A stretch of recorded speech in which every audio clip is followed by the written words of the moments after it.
Hi, this is TV Bookshelf. I'm Dave Lenander, a founder member of the Rivendell Group, a discussion group of fantasy and science fiction in the Twin Cities for a number of years now. We're affiliated with the Mythopoeic Society, which is devoted to the enjoyment, creation, study, and reading of books of fantasy in the tradition of the Inklings, Tolkien, Lewis, and Charles Williams. And we like to read a number of other writers, including a number of women writers like Ursula Le Guin and Patricia MacKillop, in addition to the men from the 30s at Oxford University. And today we're talking with Eleanor Arnason, a writer from the Twin Cities who has published 5 novels in science fiction and fantasy. And, gee, I don't know how many short stories, 40 or so? At least 30. Okay. And we're going to be talking about her 5 novels a little bit, and probably we'll have to slight the short stories a little bit, and the poetry. Let's see. I don't want to miss the most recent novel, which won the Minnesota Book Award, so I'm going to start with that one. That's Ring of Swords. I'm just going to pull it from the shelf up here, which is my favorite of Eleanor's books.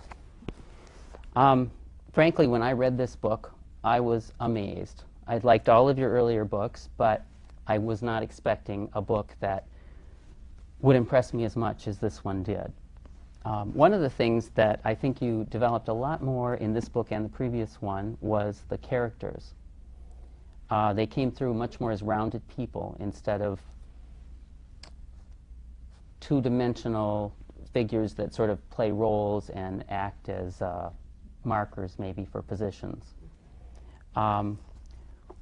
One of the interesting things to me about this book is the way that in so many places you set up a flat gray background. Much of the book is set on a spaceship in outer space, obviously, and it's gray, and the people in it are covered with gray fur, and the walls are gray, and the carpets are gray, and then in each time characters meet to talk, there's a picture on the wall that is a changing, animated picture of a scene from another world. And in that way, you kind of open out of this sort of gray surrounding. I think that we should bring up at this point that what I've written here is what is known in the field as a military space opera, which is it's a novel set about 200 years in the future. There is interstellar travel, and there is war between humans and this group of aliens who are called the Horhoth. And to right here, Guara is one of the Horhoth commanders. I started the book kind of as a thought experiment. I don't like military space opera. I don't like books that glorify war.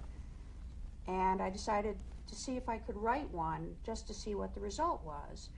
And what I ended up writing was a book about war and betrayal, which is a crucial part of the story. Nikki is a human being who has changed sides and now works for the aliens.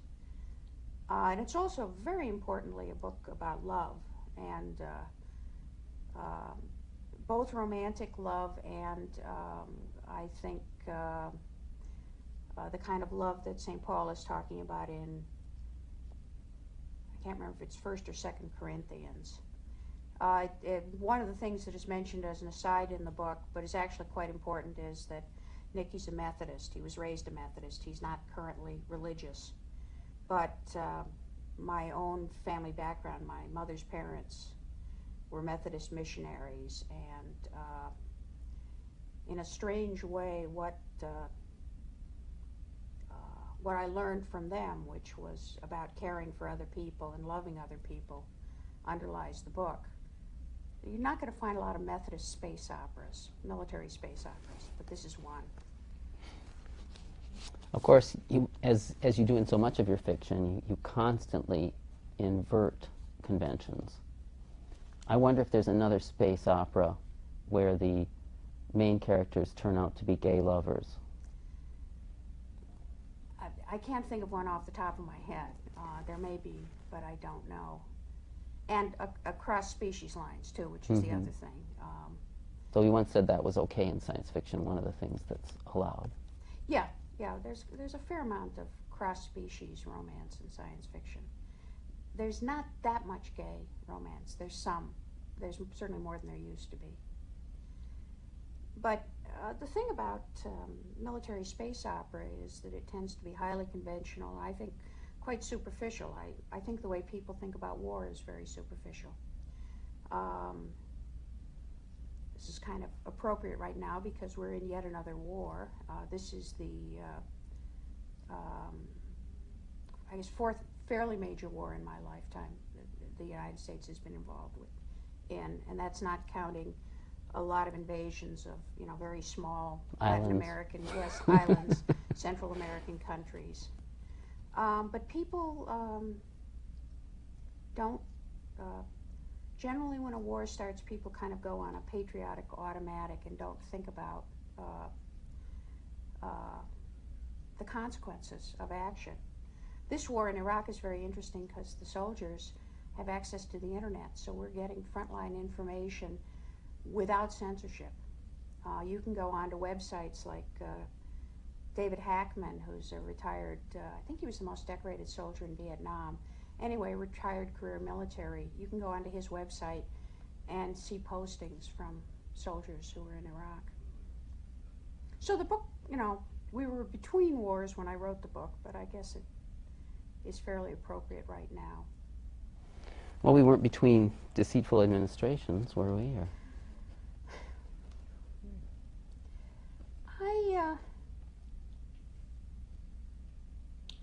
Trying to think of a nice thing to say here. I think that maybe governments in general and American governments in particular, since those are the ones I know best, have not been 100% honest with the populace. And certainly this is true in Ring of Swords. The government is, well, it's not really clear. There's a civilian component in the novel of humans who seem to be pretty straightforward, and they're diplomats, and they are genuinely trying to negotiate a peace. And then there's military intelligence, who in the book are kind of the bad guys, insofar as there are bad guys. And then you have Ana Perez, the protagonist, I suppose, who watches all this and becomes a player almost by accident. Actually, I'm not sure how many protagonists are like Ana either. I think I've done a fair number of them because I tend to do characters who are observers. And Ana starts out, she's I guess you call an animal behaviorist who's studying some gigantic jellyfish-like creatures who may or may not be intelligent. And then she gets, quite by accident, pulled into the negotiations between the human government and the Horhath. And she's basically a scientist who gets caught up in action. And that's true. I mean, the character in the preceding book was an anthropologist. I think I tend to pick characters, either artists or scientists. I'm kind of a frustrated scientist. One of the things that's interesting to me, though, is the way that you have a story which is intricately put together and can be read on a completely logical and conscious level, I think. And then you kind of intermingle it with all these little unexpected kinds of images. And I think the jellyfish certainly provide one of the major images. We have an intelligence that's perhaps out there in the sea. Ursula Le Guin cited this in her comment on the book a few years ago, which never comes into the story. It's only posited as perhaps out there. Maybe like God is out there, I don't know, in some narratives, although this is a purely terrestrial sort of, or actually aqueous, I suppose, intelligence. And then we have just the sort of children who don't know very much in the bay, And Anna actually uses them to send a message to the Warhath by, well, not really tricking them, but by manipulating them into signaling. And even that signal, somehow that image stays with me, of this whole bay lit up with these colored lights blinking in a pattern that is something like an SOS to the Warhath. And the message gets through, although it turns out it didn't matter. Something kind of characteristic of postmodern fiction, I think. Well, I quite deliberately tried in this book to undercut as much as possible. One of the stereotypes in science fiction is the character who, you know, saves the day through some very clever maneuver, and Anna, in point of fact, pulls off something that's extremely clever, and it works, and it turns out she didn't need to do it because the Warhath knew already. And they were actually, in some ways, kind of irritated at her because she had mixed in something that they didn't think was her business. But it's important because they see it as the attempt becomes important, and they feel some obligation, or at least Guarha does. Well, and then the fact that she has gotten involved at that stage means she gets pulled into the second set of negotiations. Yeah, what it basically is a military space opera which almost entirely consists of negotiation, which in the end, to a considerable extent, turns on a Shakespeare Festival, which actually is one of the things I'm quite proud of. One of my favorite character in the book, in some ways, who is actually based on a high school friend of mine who was a playwright, is an alien playwright who is rewriting the plays of Shakespeare into a form that is understandable to the aliens. And in the end, his versions of Shakespeare plays become a way that the aliens can understand humans. So I guess the book is about art, love, and negotiation and war. Some readers of the book have wondered why there was no romance between Anna and the playwright. Oh yeah, because the playwright was in a society where one of the things I was doing when I wrote the book was that I wanted to create a society in which homosexual love was normal and heterosexual love was abnormal, because sort of as a thought experiment, and because I think that contemporary Americans have very rigid ideas of what is normal. Human beings are really pretty varied.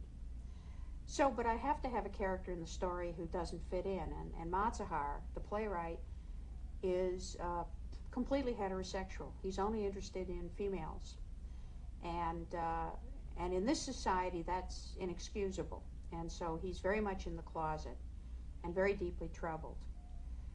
And I don't know why he didn't have a romance with Anna, except it didn't seem necessary. Mm-hmm. I'm not sure that Matsahar is interested in any female. I think he's basically interested in females of his species. Mm-hmm. And Anna sort of has a crush on Nikki, but it's, you know, she's not that deeply romantically involved with anyone in the book. She is very much an observer. One of the wonderful things is the female characters who emerge later in the book. You said once that they were modeled on your aunts. Yes, yes. And the grandmother, at a certain point in the story, the Guara's 3 aunts and his grandmother become involved in the negotiations. And my mother's mother was quite a formidable person, and my aunts were reasonably formidable. So I just clothed them in gray fur and put them in the novel. And one of the things going on is that the humans think that Warhath women are not important. In point of fact, they're extremely important. and there cannot be peace unless the women are involved. And it's when a group of Warhoth women decide to become involved that they're actually, the possibility of peace becomes real. And I loved writing them. They're not, they're written far more broadly than, I mean, my aunts are not that funny. But yeah, I wanted to put really strong middle-aged and elderly women into a military space opera. And not women who are in any way military. They're completely unmilitary. Yeah, and I found the irony of the negotiations between Anna and the Warhoth women, which really are determining the future and possibly the survival of humanity, being the most important thing, while the men are all meeting and talking about military maneuvers and what shape the table should be and so forth, and not realizing that what they're doing is just a sideshow to keep them busy while the women decide what the future is going to be. And I just thought the delicious irony of this was so funny, and I loved this book, and I loved it not because of the conventions it flouted, I think, but because those characters really did come alive, and because the ideas throughout the book were constantly reinforced by everything you did. I also love the little flashes of color that we get. I mentioned the gray walls, the colored pictures on the walls. When Anna meets with the women, it's a lot more colorful. And the other thing that I loved was the way they talked about Hearthworld in a couple places, particularly right towards the end when the one woman talks about going to the market and invites Anna to come to Hearthworld. Yes. And just in a couple sentences, suddenly the whole world comes alive and the page comes alive. And I don't know if you could do that for a whole novel. I always wanted to read Hearthworld to see if it would, but... There is a sequel to the book, and I've never been able to sell it, and I don't really think it's a successful book, but I'm planning. I've been thinking about doing this for years, and I think I'm going to do it now, of taking about 100-page chunk of Hearthworld, which can be pulled out of the novel and pretty much stands by itself, and seeing if I can sell that to one of the short story markets. Okay. Well, I suppose we should say a few things about your earlier books. Yeah, well, the first three, you're right about, I feel about a lot of my work, and certainly about those early novels, that they have almost a comic book quality. Yes. And they're kind of bright and flat, like the drawing in comic books. And that the fourth book, the one immediately before Ring of Swords, A Woman of the Iron People. That's the point where things start getting more complicated and more three-dimensional. And that... was certainly your best received book. Yeah, that book did better than anything else. It won a couple of awards and was published in, let me see, Italy, sold into Poland but never got published. I think it was only Italy, though I might be wrong. But one of the things that was happening is that my first book was 200 manuscript pages, my second was 300, my third was 400, A Woman of the Iron People was 750 manuscript pages. Ring of Swords was supposed to be a trilogy. It would have been something in the area of 1,500 pages. And then I went back to writing short stories because I didn't like that trajectory. I thought, you know, I'm not going to live long enough to finish the next book because it's just gotten too long. And what I did after Ring of Swords was to write short stories linked short stories in the same world, the same universe, with the same characters going through, which meant that I could actually finish something in 50 pages. But then if I had something more to say about that character, just write another story.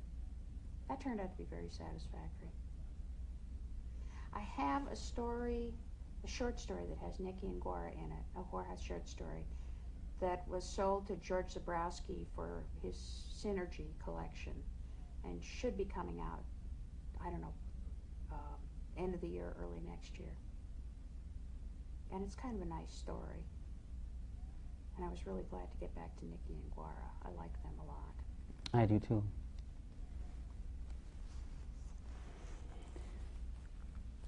You also have written short stories about Lydia Duluth. Do you want to say anything about those? Well, very briefly.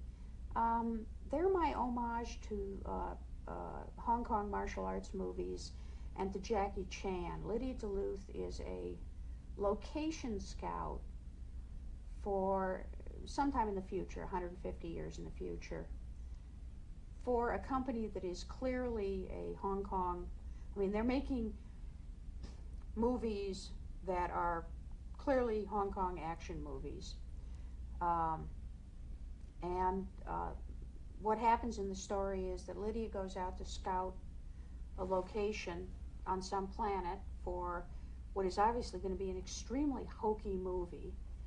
And in the course of doing this, she gets involved in an adventure of her own. And I love Hong Kong movies. I love Jackie Chan. And I love writing kind of hokey adventures against a backdrop of Jackie Chan-like movies. Those ones are funny, and I have no trouble selling them. We're on. Let's talk a little bit about Daughter of the Bear King, since we're in the Twin Cities, and Daughter of the Bear King is at least half set in the Twin Cities. Okay, I've got to say that I've never liked that cover because it's a cityscape, but it's not the Twin Cities. Those are like New York, Midtown Manhattan skyscrapers, and I will never forgive the artist for that. Daughter of the Bear King is about a 40-year-old housewife living in South Minneapolis near Lake Nokomis who discovers that she actually belongs in another world, which is a world of fantasy where there are dragons and wizards and magic. And she first has an accident with her washing machine which shocks her into this other world. And then through the rest of the book she kind of hops back and forth. It isn't under her control, so she'll suddenly find herself back in Minneapolis and then back in the fantasy world. And I, at that point, had gotten really tired of the kind of epic fantasies, the imitations of Tolkien, where you have sort of generic good against generic evil. And so my novel is about the conflict between integrity and shoddiness. And the villains are kind of sleazy and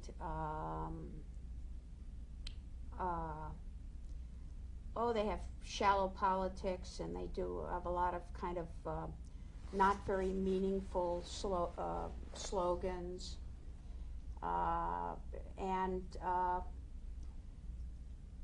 The heroine is, she isn't really expecting this to happen, but she turns out to be the person who is in charge of triumphing for integrity. It was a lot of fun to write.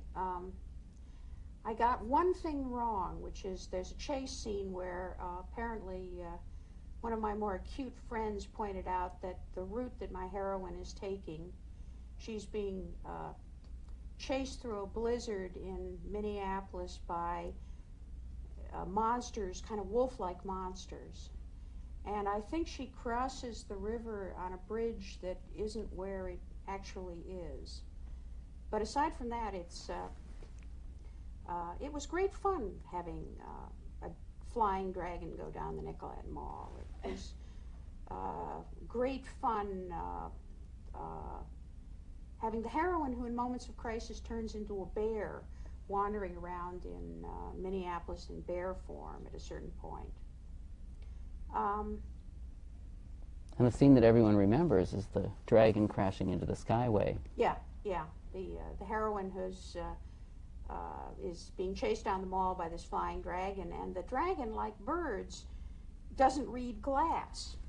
And just like a bird, goes smack right into the skyway that goes from Dayton's to the IDS building, and takes out a floor of the IDS building, and the heroine's life is saved as a result. Well, your first novel, The Swordsmith, is a quieter book, I suppose, than most of the others. I think the thing that I thought was most distinctive about it when I read it was the prose. Many people have commented on your prose style, and you said once in a discussion that it was partly influenced by your reading of Icelandic saga. And when I heard that, suddenly The Swordsmith made a lot more sense to me. It's very much influenced by Icelandic sagas. And again, because of the kind of stuff I do, I'm usually playing against stereotypes in my fiction. And The Swordsmith was, again, the sort of fantasy quest, except that the hero is not seeking anything. He's running away from something. And in the end of the book, in a kind of a corny resolution, he realizes that what he's running away from is himself. But yeah, that's a nice, quiet book. My favorite character in that is the 4-foot-long, sort of pre-adolescent dragon who talks, who's intelligent, and nobody in the story believes in dragons until they actually meet some adult dragons. And so the hero is constantly saying, that's a dragon there, and people say, no, that's a big lizard. Dragons are imaginary. And I like Nargvi a lot. I think she's a very sweet little dragon. She is. You could have written a children's book about her, I think. Yeah. Your second novel was at one time called The Hernshaw Inheritance, and then it became To the Resurrection Station. And that's a much more colorful and varied book. Opens as a gothic novel on a science fictional planet, and then halfway through everybody picks up and moves to Earth and the giant rats come out. Yeah. Well, once again, I was playing against the Gothic stereotype. Gothic novels, sort of in the line of Jane Eyre, were tremendously popular at that time. And so I wrote, 100 and something pages of science fiction Gothic novel. And then I just, kind of felt like I'd worked through everything I had to say about that. So I took everybody to Earth after, and put them in the ruins of New York City. There's been some kind of disaster that has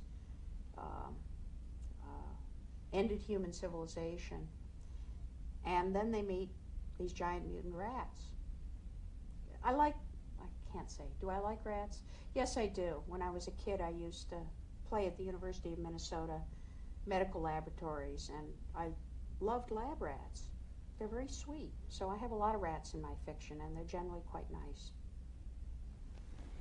Would you say that it's something of an image for how we kind of rest on the 19th century Gothic and the novel, Jane Eyre, for instance, and we have to find a little different path? Although it's interesting that the dolphins sing songs that sound like 19th century poetry. Yeah. I don't know. I love both the Charlotte Bronte. I've never been a great fan of the other Brontes. And Jane Austen. And in a lot of ways, science fiction is like 19th century Gothic fiction. It probably derives from that. Well, I really appreciate your talking with us today.